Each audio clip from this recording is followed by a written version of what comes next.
Hello my loves and welcome back to my channel. I hope you guys are all having a really great week. So for today's video I'm going to be using the Lorac Pro 2 palette, which I got a couple of months ago, and I haven't done a tutorial on it yet because I've had other things that I've done and I haven't really been filming that much, but I'm on holidays now, so hopefully I will be able to pre-record a whole bunch so that I will keep on top of things and upload every single 2 weeks. I wanted to do something extremely smoky, and the pop of blue is just so gorgeous. I hadn't gotten around to at all playing with the blue, and so when I first used it I was just like, wow, this is extremely pigmented. There was a bit of fallout though, which was kind of annoying, but it was totally fine, and I just used like a pad as a shadow shield, so it was fine. Extremely pigmented, extremely beautiful. It's a gorgeous palette. I highly recommend buying it, and it's so thin. This is a thin palette, and yeah, it's just beautiful. Also, this is the last that you are gonna see of these stupid silver braces. I am so over them. One of my friends recommended me to get it just to make it look nicer, but I hate it so much. I feel like it draws so much attention to my braces, so I'm either gonna get tooth colored or white next time so that I can still drink coffee and red wine, because they're not the clear ones and they don't stain as easily, but they still won't be as noticeable as silver. I don't know what was going through my head, and I don't know why I thought that was a good idea. They suck. I'm not getting them again, and so I'm actually getting them changed tomorrow, so yes, I won't have to put up with them any longer. If you want to find out how I created this look or be able to do it at home yourself, then just keep watching. Hey guys, so as always we're going to start by priming our skin. I'm using the Too Faced Primed and Poreless Primer, and this you just rub into your skin really. There's no technique, you just slap it on really.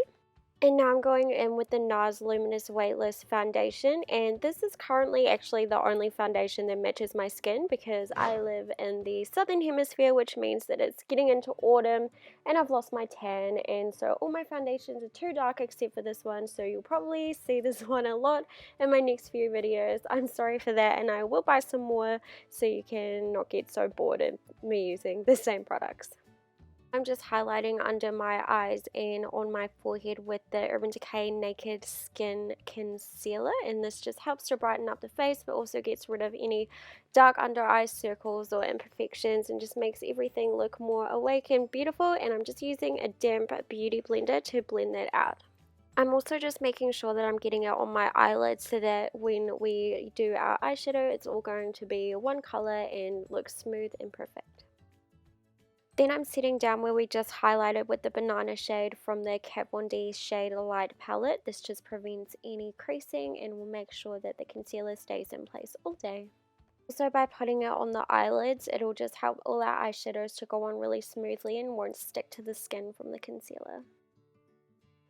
For brows, I'm just using the Anastasia Dip Brow, and I like to start by doing the bottom line first at the bottom of my brows, and I just go in the natural shape that they go, and then I do the top line, and then I fill in the center bit with little tiny strokes, and then I like to make sure that I'm really brushing it out with the spoolie because this just gives it the more natural look and makes it look more blended.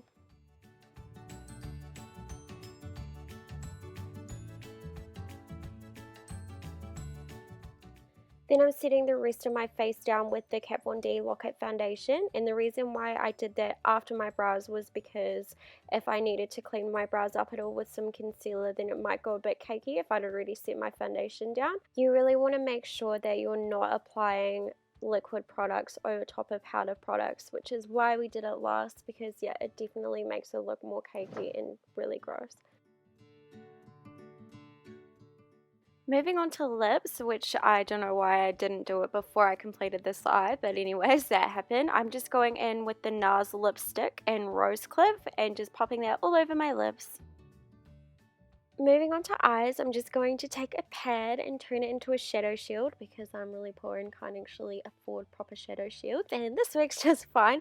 And that's because I noticed that the blue color had quite a lot of fallout, and I didn't want blue particles all over my foundation and stuff because that does not look very nice, and so yeah, I turned it into a shadow shield. Then I'm going in with Nectar, which is just quite a nice peachy brownish color, and this is going to work as our transition shade. So on a blending brush I'm just popping that all in the crease and blending it out really well so there's no harsh lines and it's all seamless. For the star of the show, I'm just taking navy, which is a very, very dark blue. So any dark blue that you have will work just fine. You don't need this one specifically. And I'm just slapping that over my entire lid, making sure I bring it up right to the crease line and then just layering it to ensure that there's an even coverage.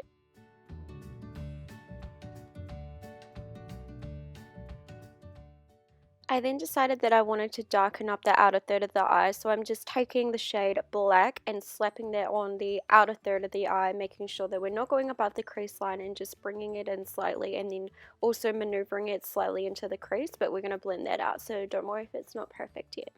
So I'm just taking a pencil brush with the black on it and putting it just below the crease line so it's not going up too high. You want to make sure that it's not above the crease because that can really make it look like you have a black eye and it doesn't look very nice at all. So just keeping it right below, but this will just help to really emphasize the crease and make it look more pronounced and beautiful. Now on a blending brush, I'm just taking light brown and I'm popping that in the crease. This is just to help really warm up the look and bring everything together. Now I'm just going back in with Nectar and an even fluffier brush, and I'm just blending out where we put light brown, bringing it up slightly higher because it is a nice transition shade and it's not going to look ridiculous if you bring it too high. And this will just bring everything together and make everything look really seamless and beautiful. Now we're going to get started on the bottom of our eyes, so it is safe to remove your shadow shield, and that's all the pigment that fell off and that could have been on your face but it isn't because we managed to save it. But if you did still manage to get a little bit of fallout on your face, you can just take a fan brush and lightly brush it away so that it all comes off. Now on a liner brush, I'm just taking black and I'm just lining my lash line, making sure that we're not getting it into the waterline. I wanted to make sure that the waterline stayed really clean, just to make our eyes look more awake and open. And I also decided that I wanted to keep the bottom of my eyelid really quite brown and warm. You could choose to use the navy, but I decided to use light brown to really smoke out the black and bring it all together. I think using the blue color could have worked really nicely as well. It's just up to personal preference. Then I'm going in with Snow, which is officially my favorite inner corner highlight color ever.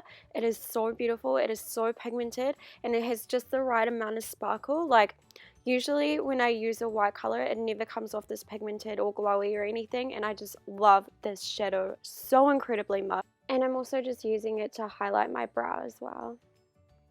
Now I'm just going in with the balm swing, and if you are not very good at doing winged liner, then you could use the tape method by just taping your eyes so that the wing is really straight. But yeah, I'm just doing a simple winged liner just to bring the look all together. For lashes, I'm just using the lashes I got off eBay. I got 5 of them for only $2, and as you can see, they had little tabs on them, so I'm just trimming those off. And then I'm measuring it to my eye and then trimming it so that it's the right length. And these lashes are actually really good quality. They're really, really nice, especially for the price. Like $2, you cannot beat that. That is incredible. And this is the completed eye look. I thought I had recorded the full face, but apparently I haven't, as I'm editing that and I'm hating myself for it.